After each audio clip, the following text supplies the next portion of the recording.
This episode of I Work For Him is sponsored by SaferNet, Patriot Mobile, and the U.S. Christian Chamber 2026 Expo, found online at swc2026.com, code I Work For Him. You've tuned into a special edition of I Work For Him. I'm Jim Brangenberg. It's every business owner's dream to grow their company from a startup to a successful, thriving business that's worth millions and millions of dollars, and then to sell and retire and buy a sailboat and sail off into the future.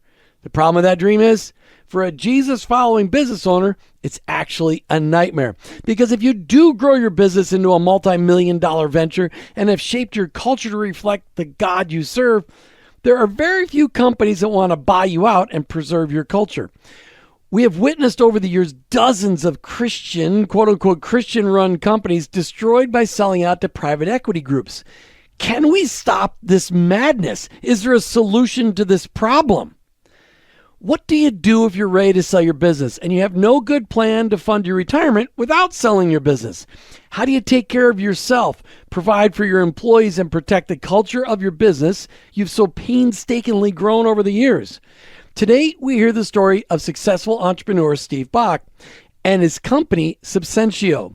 Steve got his wish and grew a company to a large success, but that isn't the rest of the story. That's only the beginning of some punishing years and the ultimate God resolution to the story. Today on I Work For Him, we cover Steve's story and how God provided the solution to perpetuate the kingdom culture at Subsentio. Steve Bock, welcome to I Work For Him. Thank you. Good to be here. Steve, we usually start the show with your story of becoming a Jesus follower, but since that's part of today's show, let's start with, why did you start Subsentio? Well, the genesis of the company goes back to 9/11. I was actually working at a firm that had me run all the major account teams, so Verizon, AT&T, and Sprint, and so on. I took that job on September 1st, 2001, and I had flown into LaGuardia on the 9th of September to go up to the Shelton, Connecticut office. And I was planning to spend the day on that Monday at the office, which I did. And then on Tuesday, I was planning to drive down into the city to be with my team, which was in the Rockefeller Center. And so when the plane hits towers, which I watched on TV, I went back to my hotel room and paced and decided to go ahead and go to the city the following day on the 12th. And I spent the week there. And it was really impactful for me. I mean, I saw people pouring out of buildings. It seemed like every block there were bomb scares. The fear in people's eyes was just amazing to witness. I spent time at the Fifth Avenue Presbyterian Church to be there for the National Day of Prayer. And I sat next to people that had lost loved ones in those buildings, in those towers. That night, I went out to dinner, and there were some Army guys at dinner, and they were gung-ho. Let's go get them. In other words, let's go get bin Laden. All that led up to leaving on that Saturday. If you remember, there was nobody flying that week. Yeah. And literally the first flight out of LaGuardia was a United Airlines flight back to Denver, and there was nobody on the plane. It was just me and two United Airlines stewardesses that couldn't stop crying. So I figured I was too old to join the Army. The FBI probably wouldn't take me, but I wanted to do something to prevent that from happening again. So I formed Subsentio, which is a Latin word. It means to notice secretly, to make sure that we kept watch on our networks for crime and terrorism. So was Subsentio an instant success? Oh, no. No, when I started the company, I immediately drove it into the ground. And after a couple years, I was $1 million in debt. And the prospects weren't very good. So that makes you wonder, well, was I supposed to go into business or not? I mean, that makes it kind of scary. So what broke the ice dam that was holding you back and holding your company back? Well, this is where God comes in, because the reason that I drove it into the ground was I was trying to control everything myself. You know, my stubborn pride resulted in really poor business decisions and ignoring the hard truths. And so I decided to read my great-grandfather's Bible. I come from a line of ministers, and my grandpa Jordan had given me his King James Bible, and I figured there's got to be an answer here. And so I read the Bible from beginning to end and did not find an answer. Things got progressively worse. So I decided to start over again and began reading this, from the beginning, until I got to John and the story of Lazarus. So that second time through, I knew that story very well, but I read something I'd never realized, and that is that Jesus waited. He was told that Lazarus was dying. He could have gone and saved Lazarus' life. He'd done that in his ministry with other people, but he decided to wait. Wait for Lazarus to die, and then perform his greatest miracle. And that's when it hit me. It was like literally the Holy Spirit just came into my body, and I realized I had to die. I had to die to my old self and stop trying to be in control and turn my life over to Christ. I laid down on the floor. I wept. And when I got up, I was a new man. I was born again. What year was that? That was in 2006. So we started the company in 2004. So it was a 2-year process to get to that point. But often, what's amazing about that, often we have to get to the end of our story, the end of our rope, before we realize that God's been holding out his rope all along. And that's really what happened in your life. And for the disciples, that's what happened to their lives when Lazarus died. They just didn't understand who Jesus really is until that day. And that was pretty impressive. The bad part was Lazarus, supposedly one of Jesus' best friends, had to die. But imagine that conversation after he raised him from the dead and they're having dinner afterwards. I always wondered about that. Like, what did they talk about? I thought that would be interesting. So after that point happened, God brought you somebody to partner with you in your business, and Subsentio started to grow. Talk to me about that. Yeah, there was a couple events, but once I turned everything over to the Lord, then suddenly he opened up his kingdom to me. And it started with a former FBI agent who was a believer, and his name is Ward Jackson. His moniker in the bureau was Action Jackson, so you get an idea of this guy's personality. He was the kind of guy that if you went and talked to cops, which happened to me once, there was a bunch of cops at a trade show talking, and I asked, "What are you guys talking about?" And they said, "Well, we were trying to decide who we wanted to be our partner in a firefight, and we all chose Ward." Oh, so wow.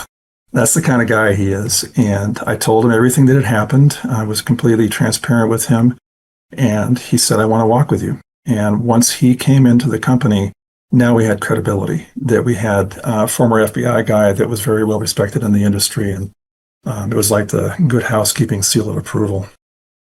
So Subsentio starts to grow, but you decided that you wanted it to grow even faster, and you had an opportunity to buy out another company or do an acquisition. What in order to grow the notoriety, how did that acquisition set Subsentio up for success? Well, my strategy was to go and sell into the rural telephone spaces because they couldn't afford the cost of being compliant with the wiretap laws. But then I had this crazy idea, and it came about. I was talking to a friend of mine, Scott Chandler, at church one day. We had known each other for a couple of years, but we didn't know what we did. And so we got to talking about, so what is it that you do? And we both realized we're both in telecommunications, and we joked that's why we go to church, because you need a lot of forgiveness to be in that industry. And so over time, I said, "Scott, I got a crazy idea. I think we could buy our largest competitor." And so he helped me put together debt and equity to do that. And it transformed the company, because up until then, most of my customers were small rural telephone companies. Well, now by purchasing the news to our legal compliance division, we were into tier 1, tier 2 accounts, and it transformed the company. So the company grew, but with that acquisition also came investors and a board of directors. Was that a blessing, or was that not a blessing? Well, initially it was. I mean, it was great to have investors, have a board, the discipline around all that, and we continued to grow the company. So initially it was a good thing. And then after about 3 or 4 years, by the way, I'd given up my senior position in the stock, so I didn't have control of the company anymore. The board did, and the board decided that they wanted to sell. And so this was around 2019, and we went out into the marketplace, and it didn't sell. The reasons for that, no one really knows. Oh, but yes, I suspect we do. For the rest of the story, we know why, but yes. Yeah, I think, they were asking too much. And a lot of the companies that were looking at us didn't want the liability. I mean, we will process 20,000 subpoenas and emergency calls this year. So these companies that were looking at us didn't want to handle the 2:00 in the morning call when there's been a kidnapping or, a murder for hire or something like that, terrorists with a bomb. So the private equity guys, which when private equity guys come in, their goal is to grow up a company and then sell it. But often when private equity guys come into a business, they want majority ownership, which forced you to have a minority position, which means you didn't really have control. Maybe you were running the company, but you didn't have total control. And then when they couldn't sell it, what happened to you? Well, after they threw in the towel on selling the company, one of the board members came to me and over dinner told me that the board had made a decision to have me step down as CEO. And he was going to take over because he said he knew how to grow the business. And he asked me to stay on in the position of sales and to run sales. So they wanted you to quit running your own company that you've been running for almost 20 years at that point in time. Yeah. That must have been really hard. Yeah, it was a punch to the solar plexus for sure.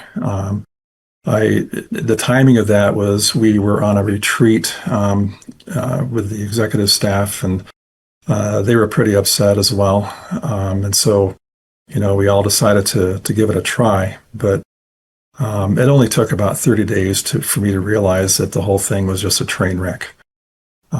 For example, one of the benefits that we have at the company is we give everybody a $100 gift card on their birthday. And the new CEO decided to cut that expense.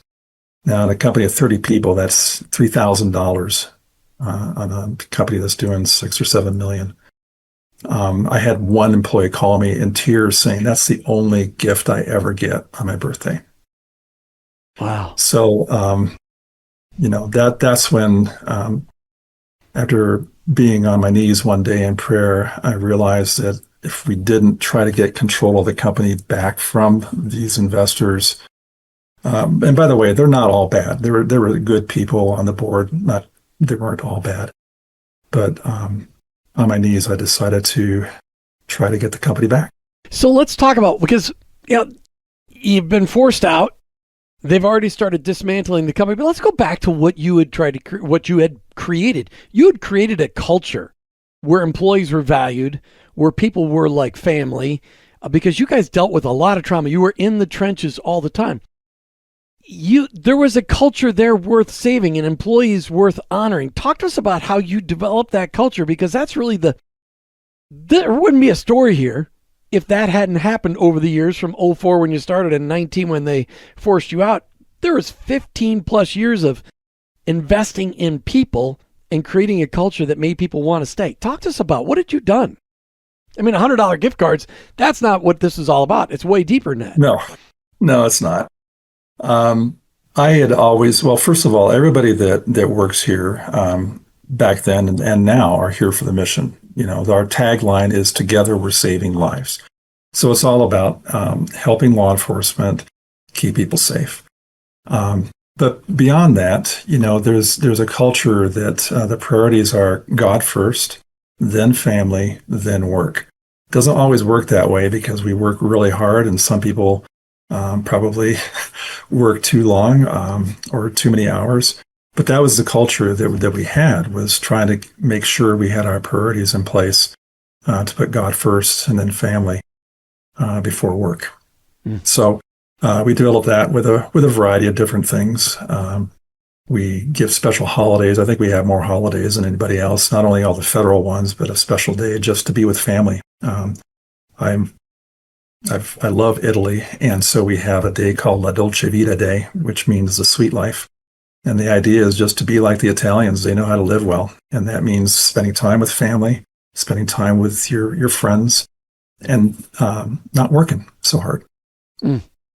So that culture that you'd invested your life in, it's blood, sweat, and tears at this point in time. In 2019, you get moved out. They bring in a guy who doesn't really know anything about your mission to run it, or he thinks he knows what you know, but he doesn't clearly know it.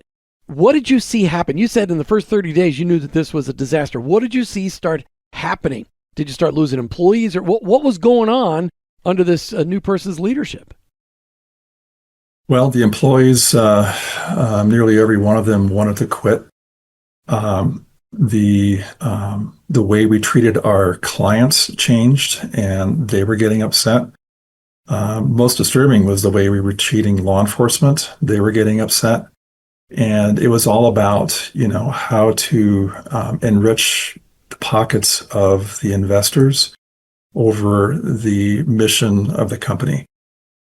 So things like going on a business trip, and the whole reason for that was really to spend time with family so that they could write that business trip off. Just those little things that, we trust each other as a group. And if you don't have that trust with your leader, then it's the mission's going to fail. So God orchestrated a miracle in that your private equity guys weren't able to sell the business on the open market. And so it's sitting out there. They've demoted you. They're saying, we could do this better than you can. And God, in your prayer time, said, Steve, I got an idea. What was that idea? The idea was to first call a good friend of mine from about 20 years ago. His name is Tom Guznick. And I called him up and I told him what was going on. And I said, Tom, would you like to buy my company? And he said, no, but I'll help you get it back. Tom's an attorney. And so we came up with the idea of doing a leverage buyout and loading up the debt to buy out the investors. We called it Project Narnia because we wanted to put Christ back on the throne. So that was our internal code name for the project. And, with Tom's help, we were able to present to the investors a proposal that I thought was fair. Everybody wants to hit a home run in their investments. I gave them a solid double. I basically doubled their investment, and they accepted that offer. And so we were able to get some SBA loans, or an SBA loan to take out the investors. That's huge. You get it back. And everybody collectively at Subsentio takes a collective sigh. You regain control, and then you had to keep growing the company because now you have leverage. Now you've got debt that you didn't have before because you had to pay out those other guys. How did you keep the company growing and moving on a forward path when you knew you had promised your wife that you'd retire in 2026? I mean, that's a pretty quick deadline. And 2019 to 2026, 7 years. So what did God do then? Well, I was by then I was involved with C12, and I'm sure we'll talk about that a little bit more. Well, let's just stop right now and talk. You brought it up, C12. Talk about C12. What's C12 all about? So C12 is a Christian organization for CEOs and key players, which really gave me purpose for the company in ways that I had never envisioned before. I'm a preacher's kid. And so, preachers are always looking at how many people can I witness for the Lord. And they may have a congregation of 500 people, and that's the limit of who they're witnessing to. C12 taught me that Billy Graham was right. The next great way to evangelize is through a business. In my business, even though we only have 30 companies or 30 employees, 36 now, we have 300 customers, and we deal with thousands of law enforcement agencies, the impact that we can have on the kingdom through the business is far beyond what a congregation of 2,000 people would have. And so that's what gave me the inspiration to join C12, was the idea that I could use Subsentio as a platform for the Lord. It's also a refuge for me. No one really understands the pressures of sitting in the corner office like the people around that table. And the friendships that I developed that will be lifelong friendships were just incredible. The curriculum is fantastic, but ultimately it's the relationships and the people that I can call at any time to ask for prayer, or them calling me for support, that really is the value of C12. So is it fair to say that C12 Group, online at c12group.com, that's a free commercial for C12, by the way, taught you how to be a kingdom business owner? Yes, absolutely. And that camaraderie around that group, is 12 people in the room, that camaraderie to be able to learn from each other. But that was something else that you learned as well, wasn't it? You watched some other Christian business owners from your C12 group sell out to private equity guys. What'd you learn from them?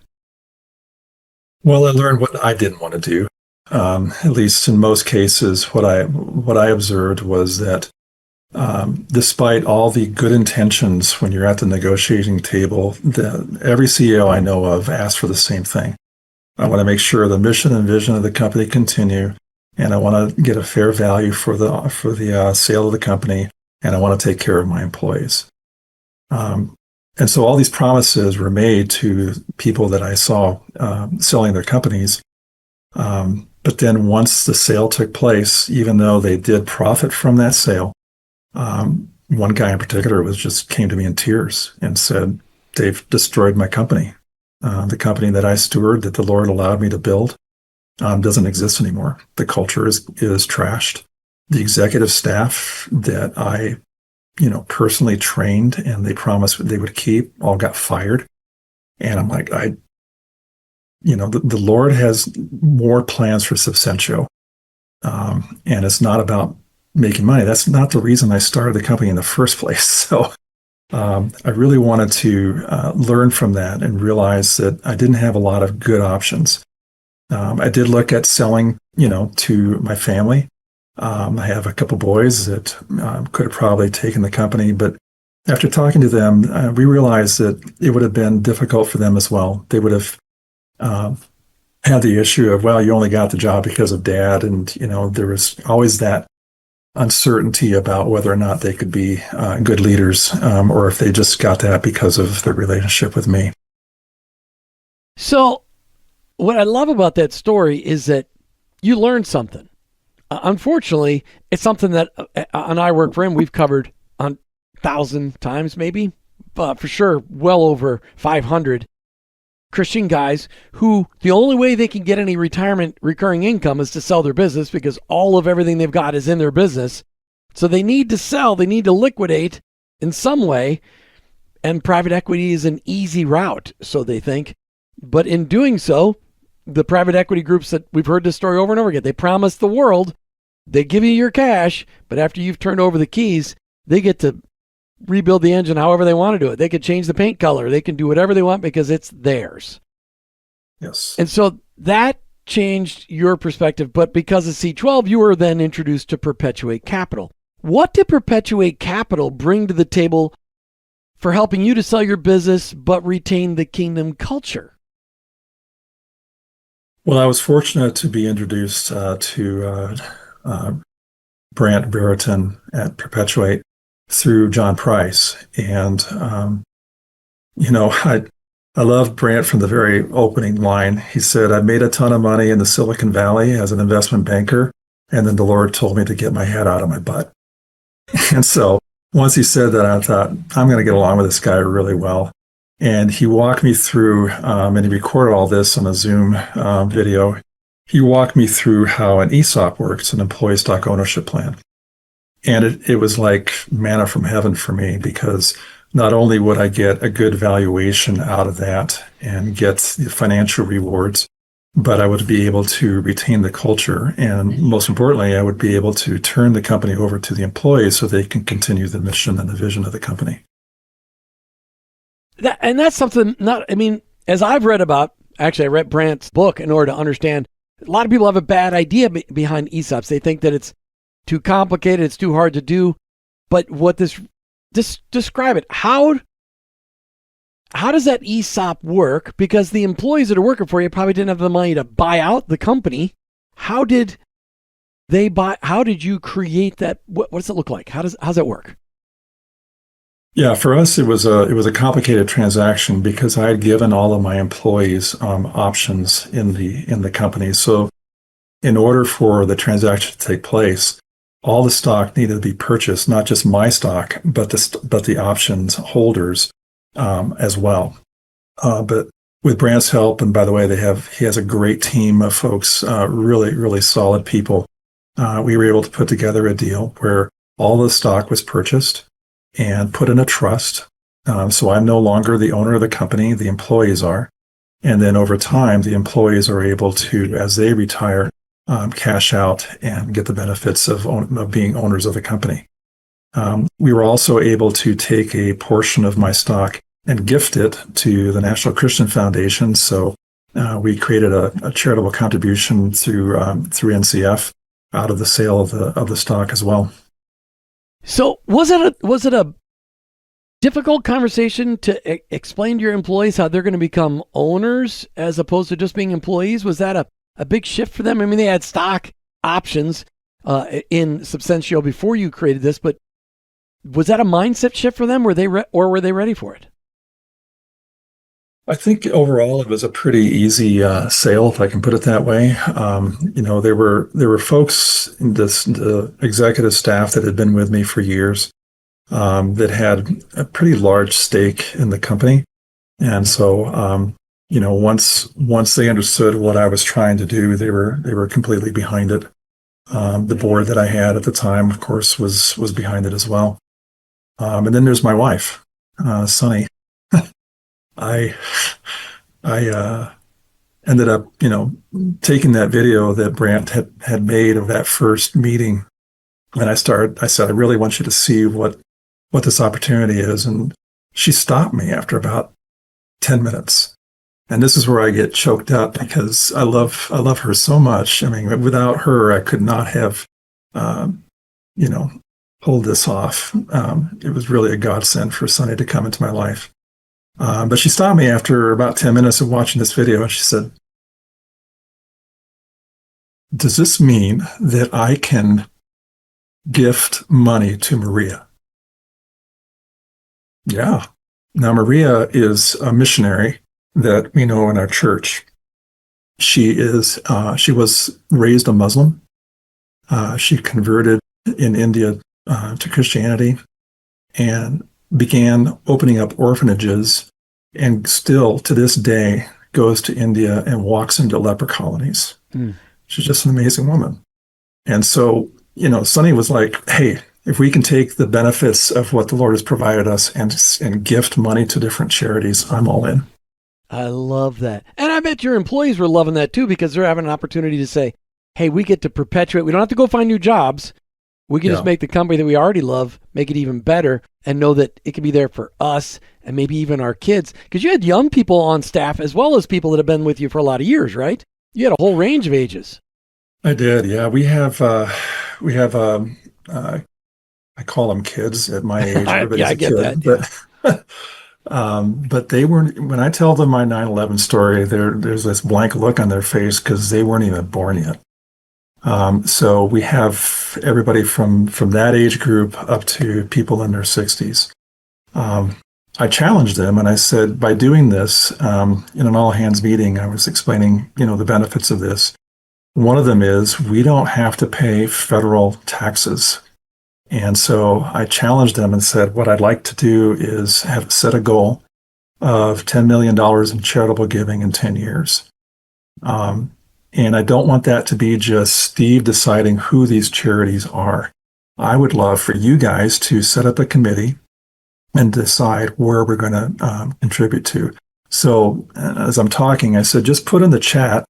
We're on a Teams call. Put in the chat if you'd like to volunteer. And all of a sudden, it's like everybody's trying to volunteer and get on the committee. And that just thrilled me because we had our first meeting a month ago, and I went around the room and told them again, this is your decision to figure out who to help out. The chair of the committee said, I would like to contribute to prison ministries. And I'm like, now you're getting the whole story, because the tagline of Together We're Saving Lives is not just saving physical lives.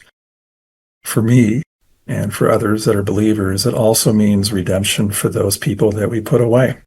There's more to their story. And so we're not only saving the physical lives of folks, but we're saving lives for the kingdom. So much of the story is hardly ever known. So because it was an employee trust, and because it's owned by an employee trust, that trust is a nonprofit organization, doesn't have to pay federal taxes. Is that what you mean by that? We're still a for-profit company, but because of the laws around ESOPs, we don't have to pay federal income taxes. The tax savings that was projected is pretty substantial. It's in the millions of dollars, and I'd much rather use that money for kingdom building rather than giving it to the federal government to kill babies. It sounds like Perpetuate Capital did such a great job for you. Wasn't there also, I remember reading Brandt's book, wasn't there also a tax advantage to you by selling to a trust or an ESOP as opposed to selling to private equity? Because if you sell to private equity, you get a big check. Tons of that percentages are going to go immediately to taxes. When you putting it into an ESOP, was there a tax advantage to you as well? There was. There was something called a 1042 election. Because of how everything shook out, I was on the hook for paying $1.8 million in taxes. But with 1042 election, you're able to reinvest a portion of the proceeds. I did get some cash at close, not 1.8 million, but some cash at close. And I was able to, or I'm in the process, I should say, of reinvesting some of that cash in order to avoid paying any federal income tax on the proceeds. Again, things that Perpetuate Capital put in front of you and orchestrated for you, but it just sounds like, do you feel like you compromised by putting it in an ESOP as opposed to selling to private equity? Did you compromise your future and Sonny's future to do it this way? No, not at all. I keep playing the song Gratitude over and over from Brandon Lake, because I don't have the words to express my gratitude to the Lord for what he's done. We in the debt stack. So, it seems like I'm always loading up the truck with debt. We have senior debt. They took out, there was a bank that took out the SBA loans. There's junior debt, which is Perpetuate stepped in with some partners. And then I'm carrying a seller note for 12 years, interest-bearing note, along with some of the other executives that had a substantial stake in the company. I am so blessed, Jim. I can't, words fail me. Wow, I love that. So there's business owners listening today. They're listening to your story, and they're fascinated by some of the similarities, some of the things they've heard, some of the things they're experiencing. What's your advice to them as they contemplate their exit strategy? Coupled, they know they need cash in order to be able to live without running a day-to-day operation, but they also want to perpetuate their kingdom culture. What's your advice to them today? For those of you that are listening that are part of C12, ask yourself this question. If I sell, will the company retain their C12 membership? In most cases, the companies that sell to private equity firms don't. The companies that sell to ESOPs do. And so if you want that culture to continue, which is kingdom building, using your business as a ministry and all the things that you've done in your company to honor the Lord, the ESOP is, in my opinion, one of the best ways, if not the best way, to protect that for the kingdom. It's not about me. It's not about the employees. It's about what God wants to do with Subsentio moving forward. And I don't think he's done with the story yet because I gave up control. He's He's calling the shots, and he put all the pieces in place for this to happen. Well, and there's a lot of Christian business owners out there that haven't had the privilege of being part of a C12 group. We encourage you to go out to c12group.com, find a group near you. There's hundreds and hundreds of groups and thousands of members across the country. But that camaraderie really changed your life, Steve. When you look back at where you were in late 2019 versus where you are today in late 2025, could you ever have imagined the miracle that God did by protecting Subsentio, your culture, your employees, your family, and your mission? No, the vision was pretty limited. And, someday I'll tell the rest of the story because it's so remarkable. I am the most unlikely person to be running this company. There's just no way. It's a story that only God could come up with. And by the way, he has a pretty good sense of humor. So someday I'll write a book and, you'll hear the rest of the story. But when we started, like I said, it was just trying to help cops do their job. And we've done that over and over and over again. I think, I was talking to an FBI guy the other day because I'm retiring now that we've got this ESOP done, and I just wanted to thank him.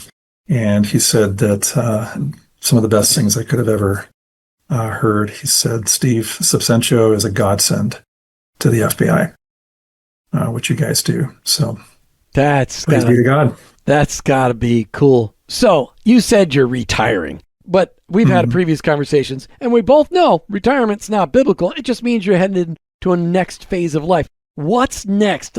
Let's give a peek into the future for you and Sonny. First of all, I've turned over the company to another guy that I met at C12, Jonathan Litwiller, and so he's in our prayers as he takes the company moving forward.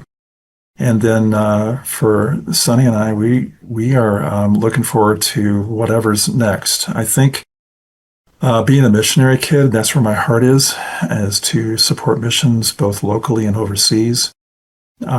We have a home in Italy, and so that can be sort of a base camp to expand to other missions in Europe and in Africa and so on. Much easier to fly out from there. I kept telling everybody I wanted to, when I retire, to go sit on a rock. And so I did the other day. I walked up, I'm in Colorado, so I walked up to a new trail I hadn't been on, and I found this great rock. And I sat on there and like, what should I read out of this Bible? And I was led to read, of all things, Ecclesiastes. And chapter 3 really struck home with me because Solomon talks about the seasons in life, and it was just so appropriate to read that.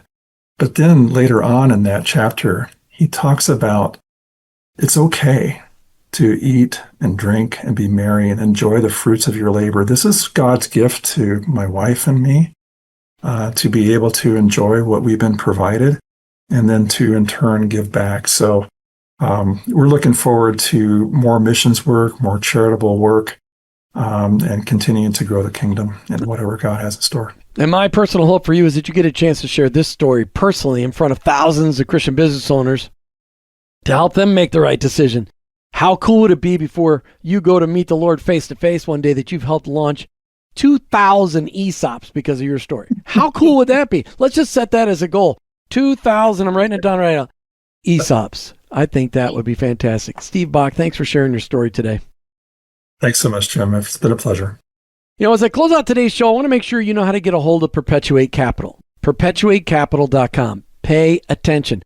Your life's work is reflected in the spiritual legacy you leave behind when you sell your business. Why would you let that spiritual legacy get destroyed in weeks or months? Perpetuate Capital can help. PerpetuateCapital.com. You've listened to I Work for Him with your host, Jim Brangenberg. I'm a Christ follower. My workplace, it's my mission field, but ultimately, I work for Him. This episode of I Work for Him is sponsored by SaferNet.com, PatriotMobile.com/I Work for Him, and the U.S. Christian Chamber 2026 Expo, found online at SWC2026.com, code I Work for Him. Thanks for listening to the I Work For Him podcast with your hosts, Jim and Martha Brangenberg. Please visit iworkforhim.com to learn more about connecting your faith and work, to join the I Work For Him Nation, and to subscribe to our weekly newsletter. While you're there, check out the Tapestry database, a growing directory of faith and work organizations. You can also follow us on social media at I Work For Him to stay up to date and meet our guests. If today's message spoke to you, please subscribe, rate, and review the show on your favorite podcast platform. Your review will launch more workplace missionaries across America. That's I Work For Him and online at iworkforhim.com. I work, the number 4, him.com.